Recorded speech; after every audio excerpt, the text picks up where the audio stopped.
Hello everyone, it's Ileana, and today we will look at Virgo and nutrition. This is a three-part presentation of health and nutrition. Part 1 deals with the spiritual perspective, the karma based on our choice of food. Part 2 deals with food and the mind and body. In Part 3, we will look at digestion and the intestines, which are ruled by Virgo. Food is very important to a Virgo. To eat something is to incorporate it, to turn it into the body. Part 1 is at my own risk. This is what I believe. And will you get angry with me, say I'm preaching or trying to make you feel guilty? Maybe. So I asked myself, am I going to be a people pleaser now? Am I going to be a sheep or am I going to be a lion? In the past, I have tried to be a people pleaser more times than I'd like to admit. So I'm going to risk it now, and I am going to be a lion. And you will make your choice anyway. So here goes. In Genesis 1:29, God tells us what to eat, and God said, "Behold, I have given you every plant yielding seed that is on the face of all earth, and every tree with seed in its fruit. You shall have them for food." In an earlier talk, I spoke about the 5 elements: ether, air, fire, water, and earth. Only humans have the element of ether, the ability to discriminate what is good for us and what is not. So today we will examine what is good for us in relation to food from a spiritual perspective.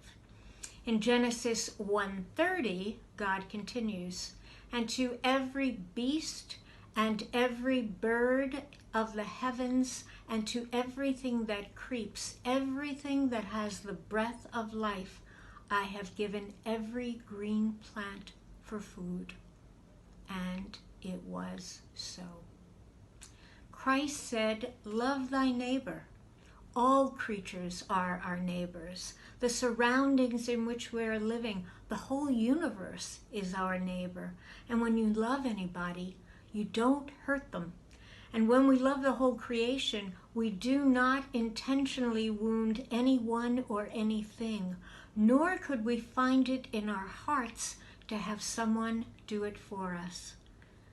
Nonviolence is the practice of ahimsa, based on the Sanskrit word himsa, which means injury.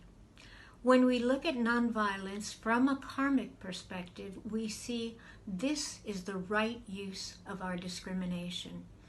We must consciously choose not to harm birds or animals for our palate. Well, one may ask then, who is responsible? Does the responsibility lie with the meat trader, or does it lie with the one who eats the meat or fowl?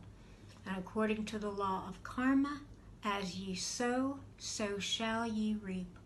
Therefore, both are responsible. If the diner is not there, the meat market person will not be there. If the demand is there, the supply will be there. So the one who eats the meat creates the demand, and the meat merchant supplies the demand. Therefore, both are responsible. Gandhi, who we attribute the theory of nonviolence to, gave mankind this message: "There is no deliverance for anyone on this earth except for truth and nonviolence in every walk of life without exception." Saints advise us to collect the least amount of karma. They advise us to live on fruits and vegetables, although even fruits and vegetables have souls. However, the karma involved in eating them is not as great as that which we would incur by living on or in any way destroying other forms of life. Simply a perception. Thank you.